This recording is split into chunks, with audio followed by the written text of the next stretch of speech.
And if you ever miss the show, you can always catch up on the podcast at winfm.org.au. And I also upload the video on social media pages as well for you to have a listen. And this is a space where we pause, breathe, and reconnect with what truly matters. And wherever you are right now, take a gentle breath and slowly let it out. And I hope that today's conversation resonates with you. And I am so grateful to have another wonderful guest in studio who's back with me this year. She was here last year. She's about humanity, inclusion, self-worth, and courage, especially for young people finding their voice in a world that often asks them to fit in instead of stand out. So I'm absolutely honored to have the incredible Nicole Missios in studio today. She's a newly crowned Miss Face of Humanity Australia, and just in her early 20s, she is using her platform to advocate for neurodiversity awareness, inclusion, and compassion, reminding us that humanity begins with us choosing understanding over judgment. So good morning, Nicole. How are you? I'm good. How are you? I'm good, thank you. And I've been following you on social media and seeing all the wonderful things that you're doing. And thank you for being a safe space for a lot of people as well. And congratulations on how far. I think it's been exactly 12 months since we caught up. Probably, yes. And congratulations as well for the Miss Face of Humanity Australia. It's such an achievement. Yes. And what did the moment mean to you personally when you won? It felt like everything fell into place, and it was just the gods letting me know your time has finally come, and just knowing that all my hard work, all the dedication, the hours I put in for so many days and years, it finally all paid off. So the moment where it finally happened and I got crowned, it truly felt like just a win to me, a win to the neurodivergent community, and just a win in general in life. Wonderful. And moments like these carry us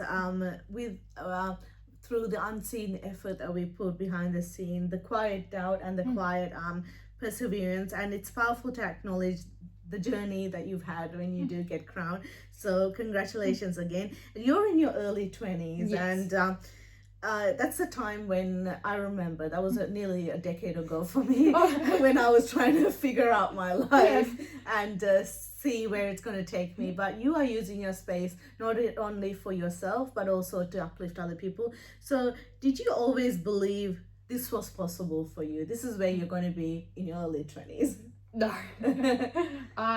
When I was just like early 20s, maybe 5 years ago, and I started hearing about pageants, I always thought, I'm not good enough for that. Like, I could never do that. But it's the mindset that matters the most. And when I shifted my mindset, I can actually do well and I can actually be in a pageant, that's when things changed. I was like, I'm actually good enough. So it all just matters about the mindset. But yeah, definitely my younger years didn't think it was possible. Definitely. And it's that little belief that sparks in our mind quietly, and sometimes it's the simple thing of taking that first step, reaching out, even if it's a rejection, that's okay, just keep trying. Exactly. And I always heard that if something is planted in your mind, the universe is giving you hints, so you just go with that intuition. So humanity, you're someone who's always creating a positive space in social media, I've seen, and you won the title, the Face of Humanity. So when we talk about the word humanity, what is it for Nicole?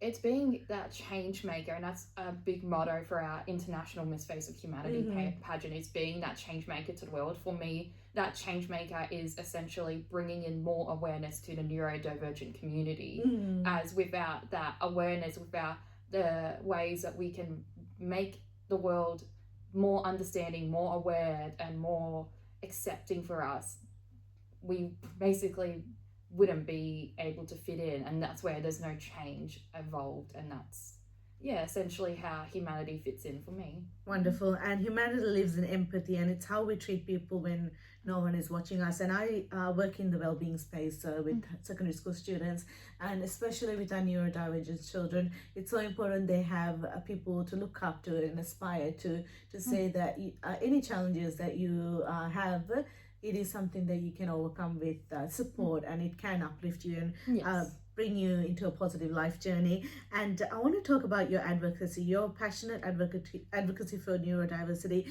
Why is this cause so close to your heart? We did touch on this in our previous interview, but for any listeners who've just tuned in, why is this so important for you? I live with autism, and growing up is where I struggled the most, because back then the world didn't have those changes. They didn't accept people who were autistic or had ADHD, and it was basically put to the side, and you had to fit into the neurotypical stereotype. But for me, I want to make that change, and I want to have places that can be more accommodating. And we've seen this in the last few years. We have the Hidden Disability Sunflower Initiative, where if you're at the MCG, you're at a train station, you're at the airport, you can be better accommodated. So for myself, if I get a bit anxious, I can have a space to go to where I can calm down, and or have a special line to go through that's dedicated just for people with a hidden disability, because you won't see it otherwise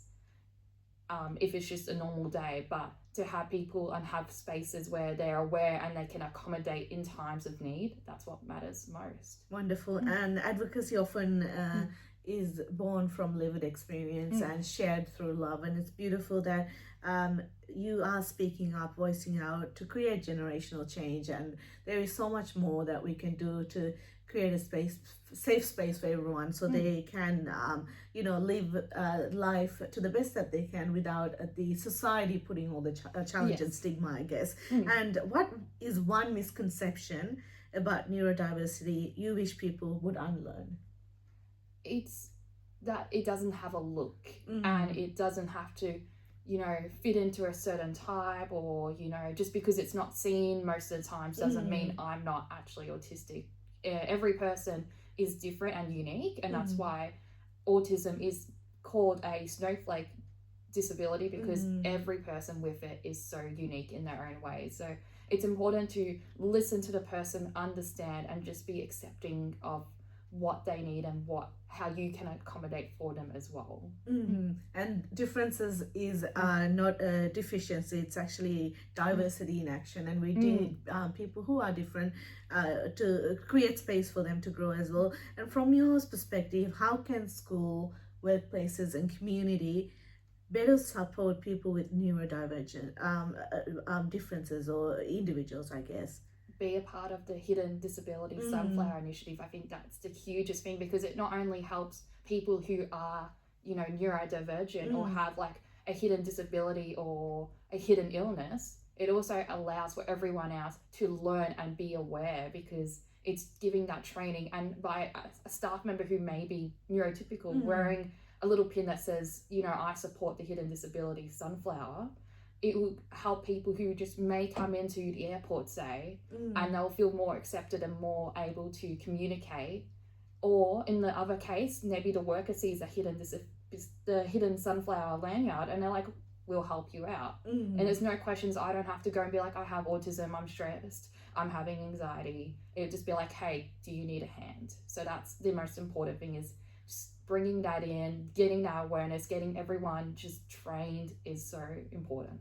And you've mentioned the Hidden Disability Sunflower Initiative. Do you mind sharing with our listeners what it is and how they can be part of it, either supporting it or if you do need that support? Yeah, so it's an awareness campaign that's been brought around. It started in one of the airports in United Kingdom, actually, and it was just a way so people can wear it without having to disclose they had a hidden illness or disability. So now, for today, there's so many different places that actually are so accepting. So there's like Sydney Airport, like there was the Australian Open actually has it. That's wonderful. Australian Grand Prix as well. They all have a space, and they all are where all their staff are trained, essentially. So people like myself who go in, who may get a bit overwhelmed, staff can easily access us without us essentially having to disclose we have autism or we have a hidden illness. And it's so encouraging, even seeing in the pageant space, so many other girls bringing this in as well and sharing their experiences, sharing how they're raising their voice as well, and how they're bringing this to pageants, because pageants can be very tough and they can be very overwhelming to start off with. And I know when I first started, I felt like I was the only person who had a neuro disability, but now knowing that there's so many other people and they're so all accepting and we're all building up that awareness is what, means so much to me, because that first pageant I ever did, I felt very alone until I said, hey, I'm autistic, and then I met 500 other people. That's good. And it's that symbol of the sunflower. It takes away a lot of questions and, you know, I guess a lot of nervousness for that person. You know, that is just having that in their hand. If someone's able to help them from the Sunflower Initiative, they can come up and support them, and it's so important. Sometimes you do get nervous to speak up about what is happening or what you're going through, but there is no explanation needed. It's just a help and the accommodation. It is just a help. That's wonderful. And since your win, how have you received messages or experienced a moment that deeply touched you? Well, it's just everyone just being so happy and proud and just so supportive. Even in just the lead up, it was so many people supporting me, and it felt like I had like just a community behind me. And going in for my like 5th try to win the title of Miss Australia, it was quite a tough one, because I feel fine going up on stage and I feel fine competing, but I'm always nervous of the outcome because it's something I can never control. So having my friends and family support me from all around, like from Victoria, some came to the Gold Coast and watched me, so having that support meant the world. And then just all the messages that came afterwards and how everyone was just so happy to see me finally achieve one of my dreams, and all the hard work they would have seen, and then just to have received all the lovely messages really meant so much to me. And it's always good to have positive people around us who do uplift us and encourage us to grow but stay grounded. I want to ask you, if anyone's watching, how can they step into the pageant world, and any preparations that they need to do? I think the first step is believing in yourself and believing in the dream that was planted for a reason. You're basically competing against yourself, and your mindset is the biggest competitor to you. So it's important to start off with your mindset and believing in yourself, and then it's important from there to go into planning, getting coaching, getting your wardrobe sorted, practicing, advocating for what you are passionate about. And it's finding a pageant that aligns with your values as well. If that's coming to Prestige Pageants Australia, come along to our next national finals. But it's finding a pageant that you truly match to. There are so many pageants around Australia, so it's just finding what you align with, what your values are. And that for me ended up having a change, and coming from a different pageant to Prestige, it was the values that really matched with me. So for Prestige, it's essentially advocating for what you're passionate about, and really that's a judge section as well. So really focusing on the new neurodivergent awareness and really bringing that platform to something amazing is what brought me to this pageant, and then eventually a win. That's wonderful. And when you do find something that aligns with your values, you can really resonate with it, and your journey will be more, I guess, fulfilled. And when you do win, you're more happy. And what is one stigma that you want to break about the pageant world? And I'm sure there's a lot of stigma out there, and people would have questioned, why are you stepping into this field? But what is one stigma that you want to break? We just wear pretty gowns and walk around. That is not true. As much as I do love shopping and buying pretty dresses, it is all about advocating and being out in that community and essentially being a voice and that change maker, because that's what people are going to see more. They're only going to see one night of you wearing a pretty gown or a photo shoot. But in reality, my whole reign will have more of me advocating and me being that role model and that leader for the neurodivergent community than they will see of me wearing a pretty dress. As much as it's really pretty and I like wearing dresses, it's not all that it is. Definitely. And it's about the journey, as you said. And I follow some of the girls that are in the pageant world as well, and how much positivity and community service that they do. It is absolutely heartwarming and astonishing, and it's so important that we do have that community support and just the sisterhood that you're creating as well. And I think that's something that we do need in this day and age, that support. So any shout out to the people that have been, you did mention it, but that have supported you in this particular pageant journey that you've one? Yes. So definitely my friend. So you met Paige, the Miss Galaxy International. She is one of my mentors, and she is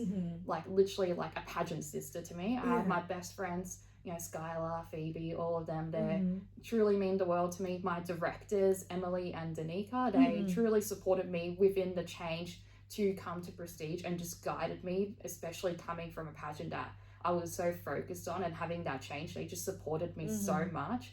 To my sister queen, Maya, who is the current Miss Globe Australia, you know, we've been, maybe in the 1 week we competed, we became best friends, and I wouldn't want to be with anyone else during this reign. And then, yeah, to everyone else, all my friends and family who supported me just throughout it and had to listen to me talk about pageants 24/7. So I really thank you all.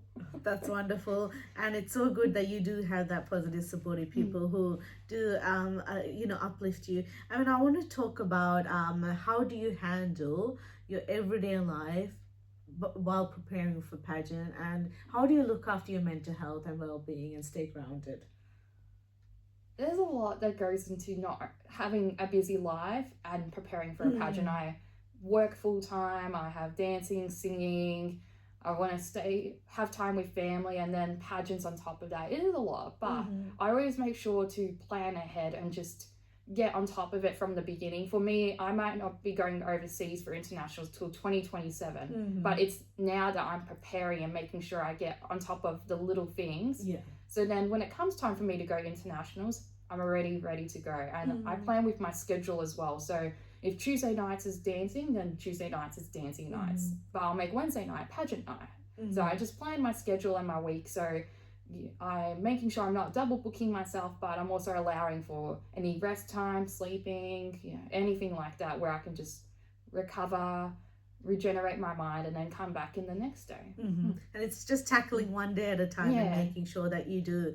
And you know, if you can only give 40% of yourself to that particular situation, then that is still 100%, because that's all the energy that you have, and that is still okay as well. Yes. And I want to ask about self-doubt. You did mention how you did have self-doubt whether you would be able to fit into the pageant world, yet let alone win it. So how did you handle that little, you know, that little negative thought in your mind that said, you know, maybe you can't do it? Because it's sometimes when we do step into a new situation or opportunity, it's so important to pull ourselves outside of that mindset and just push ourselves. So how do you overcome that? It's really bringing in that mindset, and it is hard because there are days where I will literally think, I'm not good enough for this, you know, maybe I wasn't, you know, it's not my time, or it's not meant for me. But it's really making sure that your mindset shifts and changes to, I can actually do this, I am capable, and I am worthy of being the next Miss Australia. Because if you're bringing in also a negative mindset, then there's going to be negative energy and aura surrounding you. And it's important. And all the time my friends will be like, stop bringing in that negative energy, you know, think I'm a queen, you know, the crown is mine already. Because if you don't have that positive thoughts, those positive energy, then that's what's going to make you think you're not good enough, and then it doesn't end well when you're just having a negative mindset. And I've been there some pageant weeks, and it is tough because you see other competitors and they're amazing, and they've got an amazing walk, but you got to remind yourself that you don't know also what the judges are looking for. So what you might think is good to them may not be good, and you could actually be really amazing. So it's keeping to yourself, keeping grounded, having that positive mindset, and then whatever happens. Definitely. And just going out and giving it all yourself. And as you said, when your intuitions are good and you do put out kindness, the universe does open many doors for you. And you're still in your 20s, so what has life taught you about self-worth and belonging? It's taught me that I don't have to fit in to what society thinks, and that I can just be myself, and I don't have to be someone that I'm truly not. And that goes for anything. It's not in the workplace, it's not in pageants, it's not in dancing. I'm going to bring in my own self, and if they don't like that, that's fine, but I'm going to keep being myself. I'm not going to change who I am, because when I change who I am and I'm trying to fit into what people think I should be, then I'm just not happy with myself, and I'm not who I truly am. And I think communication is an important skill in the pageant world, because you've got a full-time job and you need to make them understand this little passion project that you like doing, right? Then you have to sometimes give time to pageant world, and you might have to step back from family, celebration or whatever it is. So what is key communication skill that you have, I guess, developed, or you've realized that you've got, that has helped you communicate with the people around you to make sure that you can commit to being in the pageant? I think it's just being open and just being honest, being like, hey, I have this pageant coming up, I'm going to be away for this day. Hey, I'm actually not going to be here on Saturday, I will be at an appearance. And it's just communicating in advance and letting them know. If you let them know the day before, then there's a bit of a problem. But if you let them know in advance, hey, this is happening, then you've given that clear communication, and then you're able to go about your day. They can reschedule, things can be moved around, but you've got to give that amplified notice, or else if it happens on the day before, then that's a bit of a problem. Yes, definitely. We're just about to wrap up the show. So I want to ask you a quick rapid fire. In one word, how would you like to describe the journey of winning the pageant? It's a beautiful journey. Wonderful. And it had those ups and downs, but it was a beautiful journey. And one value that you refuse to compromise? My self-worth. Wonderful. And what is one daily habit that keeps you grounded? Reminding myself of who I am and why I'm here. Awesome. And you've always been standing up for the cause to advocate for neurodivergent individuals. But if you want to share with a young person who's listening today, what would you like to share in a couple of sentences to uplift them? Just do it. Give it a go. Don't worry about what others think, and focus on your own journey to where you can go, because your dreams are truly beyond this spectrum. Wonderful. And if our listeners want to follow you, they can follow you on social media pages. I'll tag yourself as well. And we're just about to wrap up the show. Any final words, Nicole, before we do finish today's show? Thank you for having me, and thank you to everyone who supported me. And we've got an exciting year ahead of many appearances and an amazing platform to grow and to advocate. So stick around for the journey. Wonderful. And thank you so much, Nicole, for your grace, courage, and reminding us that humanity begins with kindness and inclusion. And to all the listeners who are listening, I hope that Nicole's journey has inspired you and uplifted you. And thank you so much for your compassion and the safe space that you're creating for everyone, and wishing you all the best with the nationals coming up next year, right? Is that internationals coming up. Okay. You won the national internationals coming up. Wonderful. I'm wishing you all the best, and